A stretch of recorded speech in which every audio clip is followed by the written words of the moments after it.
ये छत्तीसगढ़ के सबसे खतरनाक इलाकों में से एक है। यहां कई जगह बारूद बिछा हुआ है। इस जगह ने सुरक्षा बलों और माओवादियों के बीच कई हिंसक झड़पें देखी हैं। माओवादी महिलाओं के दस्ते से निपटने के लिए अब राज्य पुलिस बल ने स्थानीय महिलाओं को भर्ती किया है और उन्हें छापामार युद्ध का प्रशिक्षण देकर मैदान में उतारा है। प्रशिक्षण समाप्त होने के बाद अब इन महिला कमांडो ने बस्तर संभाग के संवेदनशील इलाकों में कमान संभाल ली है। ये वो सब कुछ कर रही हैं जो अब तक सिर्फ पुरुष कमांडो किया करते थे। इनमें से कई सुदूर इलाकों से आती हैं, जिनके लिए अब अपने घर लौटना काफी मुश्किल हो गया है। घर में तो बोलते हैं सर कि पुलिस में मत जाओ, हमारा घर बहुत अंदर गांव में है, नक्सली आ जाएंगे, हमें नुकसान पहुंचाएंगे करके। फिर जब से नौकरी लगा है तब से यहीं सुकमा में रहते हैं, घर नहीं गए। और घर वाले आना जाना करते हैं हमारे पास। शादी हुई कि नहीं हुई? नहीं हुई है सर। शादी करना है या नहीं करना है?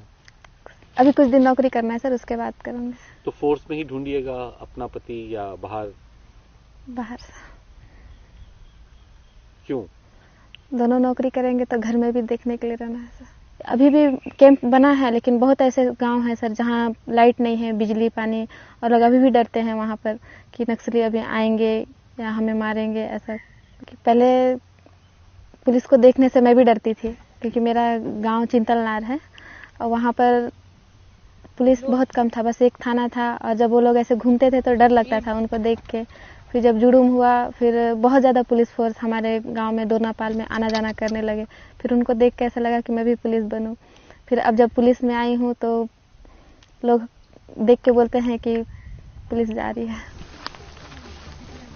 इस दस्ते में शामिल महिला कमांडो के अपने अपने अलग अनुभव हैं। जब डीआरजी के साथ गश्त वगैरह जाते थे, जब फायरिंग होता था तो मन में एक डर था कि कहां से हो रहा है, क्या है, अचानक कैसे क्या हो जाएगा। ऐसे वहाँ क्या हुआ? फायरिंग हुआ था एल्मागुंडा एरिया में। डीआरजी जवान लोग के साथ जाते हैं हम लोग गश्त पे, तो वहाँ पे गए थे। फिर वहाँ अचानक से मुठभेड़ हो गया। हम लोग ज्यादा थे और कम भी रहने से अगर वो रहता है मन में तो हो जाता है। मैं तो ऐसा नहीं सोची थी कि मैं पुलिस में, मेरे को टीचर बनने का शौक था, लेकिन जब वैकेंसी निकला, डाली तो हो गया, तो आ गई। आज के डेट में अगर हम गांव जाते हैं तो वहाँ एक अलग सम्मान मिलता है कि बाहर रह के कमा रहे हैं, नौकरी कर रहे हैं, पुलिस विभाग में हैं, ऐसा रिस्पॉन्स मिलता है। इनमें से बहुत सी ऐसी कमांडो हैं जो छोटे छोटे बच्चों को घर में छोड़कर ये जिम्मेदारी संभाल रही हैं।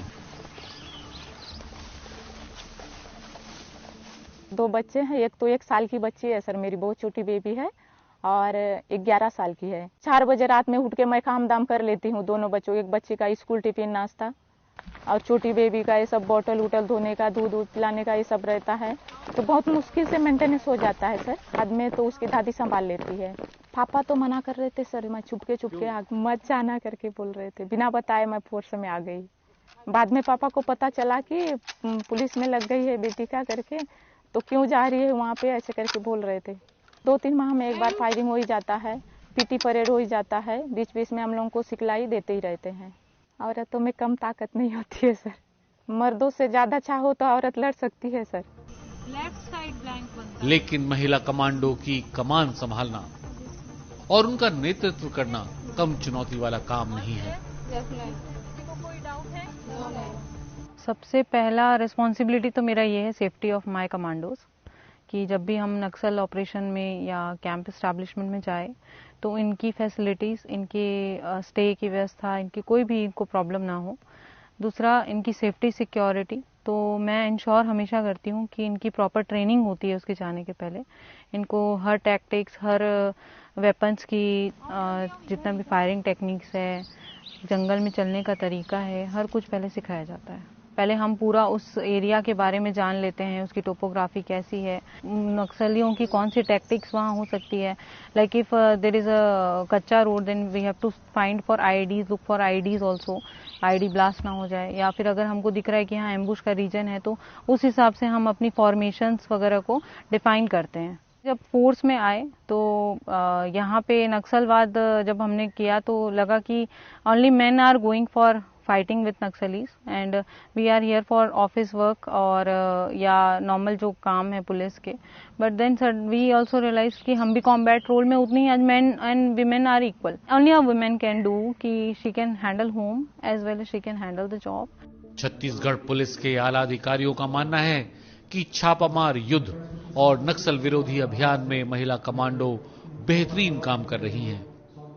जैसा महिला बल को हम एंटी नक्सल ऑपरेशंस में किस लेवल तक यूज कर सकता है, उनका इन सब तमाम चुनौती को लोग कैसा फेस करे करके, लेकिन खुद जो हमारा महिला बल सदस्य के जो उनकी इच्छा शक्ति को देखते हुए, क्योंकि वो हमेशा बोलते हैं यदि बस्तर क्षेत्र में यदि हमको एक सकारात्मक परिस्थिति निर्मित करना है, जैसे बाकी जो फोर्स काम करते हैं वैसे ही हमें भी एक अवसर दिया जाना चाहिए करके, उनकी इंटरेस्ट को देखते हुए हम फिर उनका ट्रेनिंग शुरू किया है. उनका जैसा जंगल वॉरफेयर ट्रेनिंग, बाकी फील्ड क्राफ्ट एंड प्रैक्टिस में किस तरीके से काम करना है, इन सब ट्रेनिंग के पश्चात जो वेपन हैंडलिंग में भी उन लोग का थोड़ा एक्सपर्टीज को बढ़ा दिया गया.